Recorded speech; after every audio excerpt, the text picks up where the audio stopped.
السلام عليكم ورحمة الله وبركاته. أهلا بكم.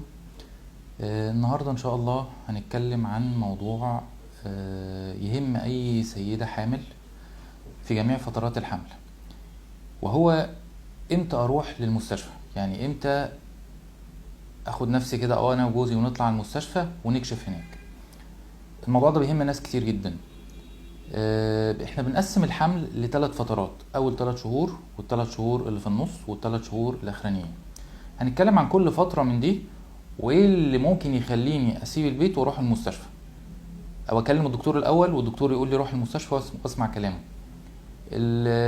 في حاجة عايز اكدها، ان الدكتور لما يقول لك روحي المستشفى هو عارف بيقول لك روحي المستشفى ليه. الطبيب المعالج هو عارف انت هتستفيدي ايه من المستشفى، او ايه الخطر اللي انت موجودة فيه، وذهابك او مروحك للمستشفى ممكن باذن الله يحميكي منه.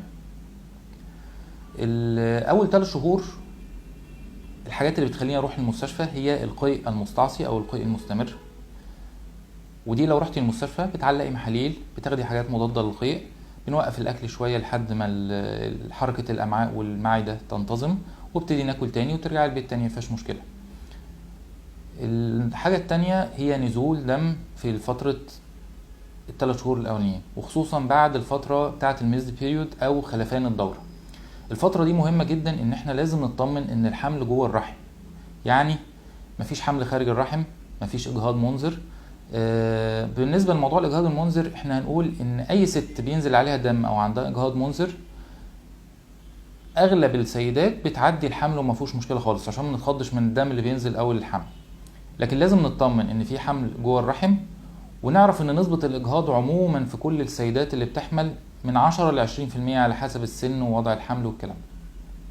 يبقى اغلب السيدات اللي بينزل عليها دم ما تتخضش منه، ولكن بناخد احتياطات معينة معاه. بناخد مثبت، بناخد حاجات بتجلط الدم، والراحة طبعا. ومش مقصود بالراحة انك تلزقي او تنامي في السرير، لان ده بعد الشر بيجيب جلطة. لكن مقصود بالراحة هو المجهود البسيط داخل البيت، يعني عايزة تطبخي، غسيل بسيط، حركة بسيطة في البيت، في الشقة، في الليفينج، في الكلام ده مفيش فيه مشكلة خالص. لكن المجهود الشديد اللي هو طلوع ونزول سلم، جري، ركوب مواصلات كتير، ده اللي بنقول عليه بلاشه في فترة التزام الحركة. ما قلت التزم الراحة يبقى تعملي كده. النقطة التانية المغص الشديد. يبقى اي ست في فترة اول شهر ما الدورة تخلفها، لازم لو جالها مغص شديد او مغص جامد لازم تطمن، تعمل سونار في اول الحمل، وتطمن ان الحاجات دي كلها ما تسويش لحمل خارج الرحم ولا اجهاض منذر. يبقى الكلام ده كله اللي هيوضحه مين؟ السونار. بنعمل غالبا اول شهر او شهرين في الحمل بنعمل سونار مهبلي، بيوضح لنا الكيس الحمل مكانه فين، هل في جنين ولا لا، الجنين فيه نبض ولا لا، هل في نزيف حواليه ولا لا، شكل الرحم والمبايض، او في حاجه تقلق في وضع الحمل ولا لا. ده بالنسبه لاول 3 شهور. ال3 شهور التانيين هم يعتبروا افضل 3 شهور في الحمل. الست بتشم نفسها والدنيا استريحت شويه، والترجيع بتاع الترجيع اللي هو بيحصل في اول الحمل خف خلاص، وبتبتدي تتحرك، تبقى حركتها خفيفه، ما فيهوش مشكله خالص. غالبا ال3 شهور الوسطانيين دول غالبا عند اغلب السيدات ما بيحصلش فيهم مشاكل، الا لو في مشيمه متقدمه او في اي امراض تانية او في ضغط او سكر، يعني حاجات تانية مختلفه، غالبا بيعدوا في سلام ال3 شهور الوسطانيين. ال3 شهور الاخرين بقى دول اهم حاجه في الفيديو بتاعنا النهارده، اللي عايز السيدات تركز معايا فيهم. امتى اطلع المستشفى او اكلم الدكتور بتاعي ان في مشكله؟ في 3 حاجات عايز السيدات تحطها في دماغهم في فتره الحمل في ال3 شهور الاخرين، وهما نزول دم. يبقى مش طبيعي ان في ال3 شهور الاخرين ينزل دم من تحت، او يجي طلق ولاده، يعني الست تلاقي بطنها بتحجر وتفك كده زي الطوبه بالظبط، كانها زي الطوبه، تلاقي بطنها بتحجر وتفك على فترات منتظمه، ده ما ينفعش. نزول ميه من تحت، ميه كتير زي حنفيه ميه او ازازه ميه انكبت عليها، وبتبقى ميه فاتحه لونها مبيض شبه ميه الرز، دي غالبا بتبقى ميه الجنين، تمام؟ لكن مش افرازات بسيطه او حاجات بسيطه، كميه قليله يعني. لو اي حاجه حصلت من الكلام ده لازم الست تتوجه فورا للمستشفى او للطبيب المعالج، والدكتور بيعمل سونار ساعتها وبيطمن على وضع الجنين.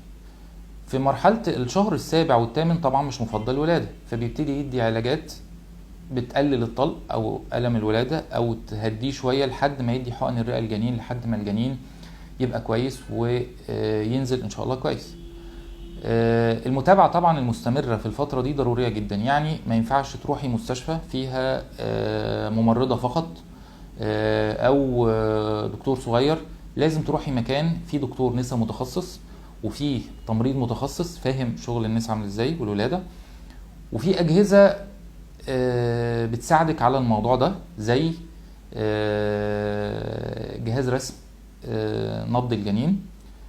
الجهاز ده بنطمن بيه على وضع الجنين، هل الجنين تعبان، هل الجنين فيه مشكلة ولا الجنين كويس. بنطمن بالدوبلر، ده اللي بيقيس اللي بيقيس كمية الدم اللي بتوصل للجنين، وهل الجنين ده بيوصل له دم كافي ولا لا، يعني مخنوق ولا مش مخنوق، معنى اصح معنى ابسط.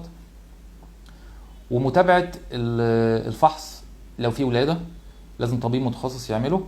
والحاجات دي كلها الحمد لله متوفرة في المستشفى اللي احنا بنتعامل معاه، وهي مستشفى الفيروز.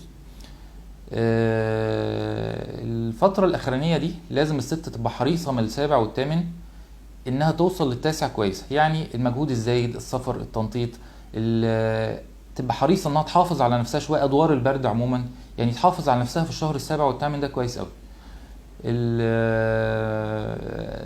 في آخر الفيديو بتاعنا بنتمنى لكم حمل سعيد، وإن شاء الله ربنا يحفظنا ويحفظ مصر. والسلام عليكم ورحمة الله وبركاته.